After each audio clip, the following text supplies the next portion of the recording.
La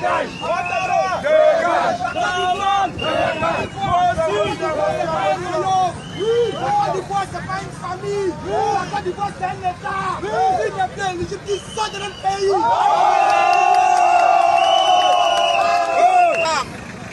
Il a aidé Ouattara à détruire la Côte d'Ivoire. Mais aujourd'hui, il demande pardon à la nation ivoirienne. On accepte le pardon. Pardon à la nation ivoirienne. La scène politique ivoirienne est actuellement marquée par des débats intenses concernant une éventuelle candidature du président Ouattara à l'élection présidentielle de 2025. Bien que la constitution de 2016 limite le nombre de mandats présidentiels à 2, les partisans du président estiment que cette réforme a réinitialisé le compteur, permettant ainsi une nouvelle candidature. Cette interprétation avait déjà suscité des tensions lors de sa candidature en 2020, considérée par certains comme un troisième mandat controversé. En octobre 2024, le RHDP, le parti au pouvoir, a encouragé le président Ouattara à briguer un nouveau mandat, arguant de l'absence d'un autre candidat de sa stature. Cette perspective suscite des inquiétudes au sein de l'opposition et de la société civile qui appellent au respect strict de la Constitution et mettant en garde contre les risques de tensions politiques. La question de la limitation des mandats présidentiels est devenue un sujet sensible en Afrique de l'Ouest, avec des débats similaires dans d'autres pays de la région. À l'approche de l'élection présidentielle de 2025, la Côte d'Ivoire est à un tournant décisif où le respect des principes constitutionnels est essentiel pour garantir la stabilité et la démocratie. Bonjour à toutes et à tous et bienvenue sur l'analyse de l'actualité. Aujourd'hui, nous abordons un sujet brûlant de l'actualité ivoirienne. La polémique autour du prochain mandat présidentiel et la possibilité de candidature d'Alassane Ouattara. Ce débat se situe au cœur des discussions politiques du pays et soulève des questions fondamentales sur le respect des règles établies par la Constitution ivoirienne. Pourquoi ce sujet est-il crucial pour la démocratie de ce pays? Tout simplement parce qu'il touche à l'équilibre des pouvoirs et au principe de limitation des mandats, garantissant ainsi une alternance politique indispensable pour une démocratie saine. Les interprétations divergentes de la Constitution risquent non seulement de fragiliser la confiance des citoyens dans le système politique, mais aussi de créer un climat de tension et d'incertitude sur l'avenir du pays. L'objectif de cette vidéo sera donc d'analyser en profondeur les enjeux et les perspectives liées à ce débat. Nous explorerons les arguments des partisans de la candidature, ainsi que les implications régionales et internationales d'une telle décision. Restez avec nous pour découvrir toutes les facettes de cette polémique qui pourrait bien marquer un tournant historique pour la Côte d'Ivoire. Mais avant de commencer la vidéo, n'oubliez pas de liker, de partager et de vous abonner pour ne rien manquer de nos prochaines vidéos.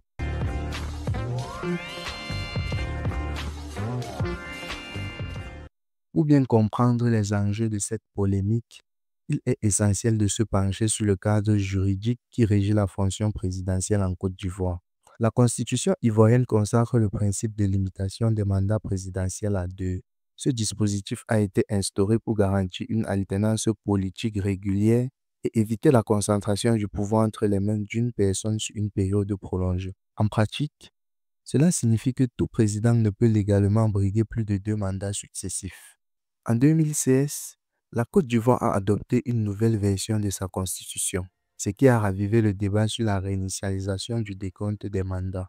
Les partisans de la candidature d'Alassane Ouattara avancent que l'idée de cette révision constitutionnelle aurait en quelque sorte remis à zéro le compteur des mandats. Autrement dit, même si le président a déjà exercé 2 mandats sous l'ancienne constitution, la nouvelle charte pourrait être interprétée comme offrant une nouvelle page qui permettrait de renouveler son éligibilité. Cette interprétation suscite de vives polémiques, car elle remet en cause le principe de limitation des mandats inscrit dans le texte fondamental du pays. La question de la réintégration ou de la modification des règles sur le mandat présidentiel n'est pas sans précédent sur le continent. Dans plusieurs pays, des révisions constitutionnelles ont été accompagnées d'arguments similaires pour prolonger ou renouveler le pouvoir en place. Par exemple, dans certains États, des modifications constitutionnelles ont permis aux dirigeants en exercice de contourner les limitations antérieures, provoquant ainsi des débats sur la légitimité de ces changements et sur l'impact sur la démocratie. Ces exemples illustrent que le débat autour du compteur remis à zéro n'est pas isolé à la Côte d'Ivoire, mais s'inscrit dans un contexte plus large de réforme constitutionnelle dans la région. En résumé, ce segment du débat repose sur deux visions très différentes de l'application de la Constitution.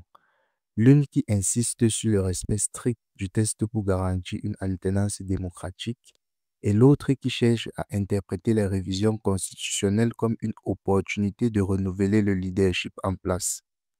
Passons ensuite aux réactions de l'opposition et de la société civile face à cette polémique.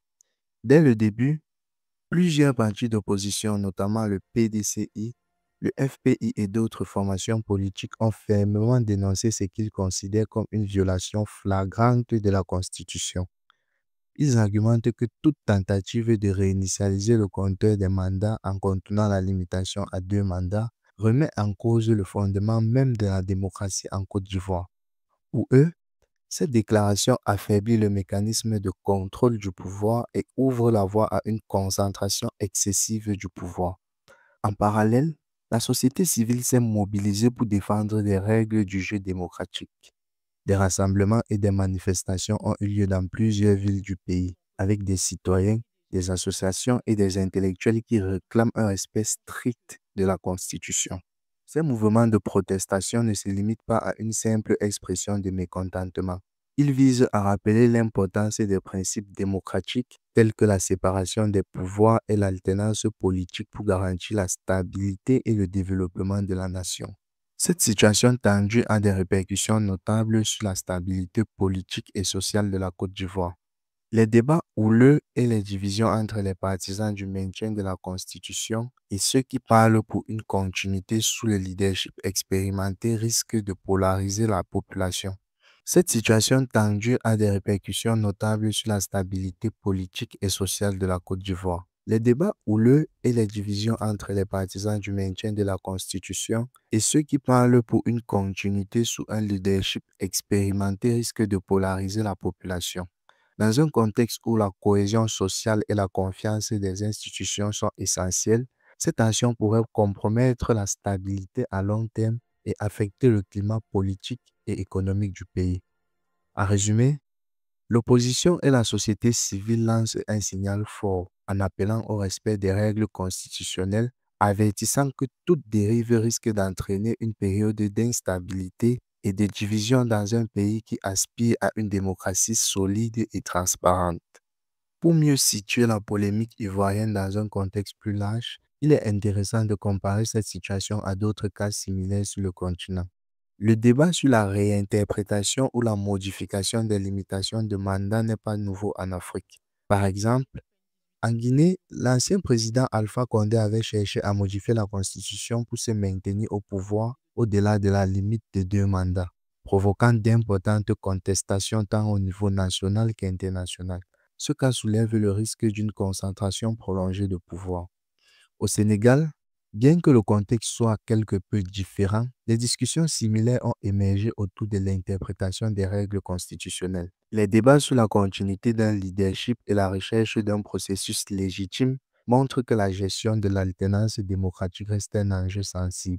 Même si le Rwanda se situe en Afrique de l'Est, la gestion de la longévité au pouvoir par Paul Kagame offre un exemple pertinent. Sa stratégie de consolidation du pouvoir et la manière dont le pays a abordé la question de limitation des mandats alimentent un débat plus global sur le modèle de gouvernance et la stabilité politique en Afrique. Au-delà des frontières nationales, plusieurs acteurs régionaux et internationaux ont réagi aux évolutions de ces pays. La CEDEAO prône le respect de principes démocratiques et insiste sur l'importance du respect des règles constitutionnelles pour garantir la stabilité politique dans la région. Elle surveille de près l'évolution en Côte d'Ivoire comme dans d'autres pays de la sous-région. L'Union africaine milite pour une gouvernance démocratique qui favorise l'alternance politique et le respect des institutions. Elle a souvent exprimé son inquiétude face à toute tentative de conservation prolongée du pouvoir, jugeant qu'une telle situation pourrait fragiliser la cohésion et la paix sur le continent. Les institutions financières internationales et les investisseurs surveillent également cette dynamique, car une instabilité politique pourrait impacter négativement l'économie et les perspectives de développement. La confiance des investisseurs repose en grande partie sur un climat politique stable et prévisible. En résumé, la polémique en Côte d'Ivoire s'inscrit dans une dynamique régionale où la question de la limitation des mandats est au cœur des débats sur la démocratie. Les exemples de Guinée, du Sénégal et du Rwanda illustrent des défis auxquels sont confrontés de nombreux pays africains, tandis que les réactions de la CEDEAO, de l'Union africaine et des partenaires internationaux témoignent de l'importance cruciale d'un équilibre entre stabilité et respect des règles démocratiques. Nous avons exploré les principes et arguments autour de la question du prochain mandat d'Alassane Ouattara. Et maintenant, qu'en est-il des perspectives et des différents scénarios qui pourraient se dessiner? Voyons 3 scénarios possibles. Scénario 1. Si le président Ouattara décide de se présenter pour un 3e mandat, cela risque d'avoir des conséquences profondes sur la politique ivoirienne. Une telle annonce provoquerait une polarisation accrue, une opposition qui ne manquera pas de dénoncer cette décision comme une violation de la Constitution. Les manifestations et tensions sociales pourraient se multiplier, mettant à mal la stabilité politique. Sur le plan international, cela pourrait également nuire à la réputation de la Côte d'Ivoire, notamment auprès de communautés internationales et partenaires économiques qui pourraient voir cette situation comme une régression démocratique. Scénario 2. Si Ouattara décide de choisir un successeur au sein de son parti, le RHDP, cela pourrait être une option plus sûre pour maintenir la stabilité du pays. Mais qui serait ce dauphin? Plusieurs personnes pourraient émerger comme des candidats potentiels, mais la question de leur légitimité et de leur capacité à rallier le soutien populaire et politique demeure un défi. En effet, il faudra une figure qui soit à la fois acceptée par les partisans de Ouattara et capable de défendre l'ensemble de la nation ivoirienne. Cela pourrait permettre d'éviter une crise politique, mais également de risquer de créer des fractures internes au sein du RHDP et de la société. Scénario 3. Le 3e scénario envisage que l'opposition réussisse à imposer une alternance, soit par les urnes, soit par un soulèvement populaire. Cela impliquerait un changement de leadership probablement marqué par la montée d'un nouveau président issu des rangs de l'opposition. Un tel changement pourrait offrir l'opportunité de renouveler le système politique ivoirien, mais aussi de provoquer des tensions, notamment entre les partisans du régime actuel et ceux qui réclament un changement. La transition pourrait se faire dans le cadre d'élections libres, mais la gestion du pouvoir après cette alternance pourrait être un défi majeur, surtout en termes de réconciliation nationale et de gestion des fractures sociales. Pour conclure rapidement les principaux points abordés dans cette vidéo, nous avons commencé par expliquer le cadre juridique en Côte d'Ivoire où la Constitution limite les mandats présidentiels à 2 et évoquer l'interprétation controversée du compteur remis à 0 introduit en 2016. Ensuite, nous avons présenté les arguments du camp Ouattara qui insiste sur la nécessité d'un leadership fort et expérimenté pour stabiliser le pays. Par ailleurs, nous avons vu comment l'opposition et la société civile dénoncent cette démarche, la qualifiant de violation de la Constitution et comment elle appelle au respect strict des principes démocratiques pour réserver l'alternance politique. Enfin, nous avons remplacé cette polémique dans un contexte régional en comparant la situation avec d'autres exemples en Afrique, tel le cas d'Alpha Condé, de Macky Sall et de Paul Kagame. Et on a aussi évoqué les réactions de la CEDEAO, de l'Union africaine et des partenaires internationaux.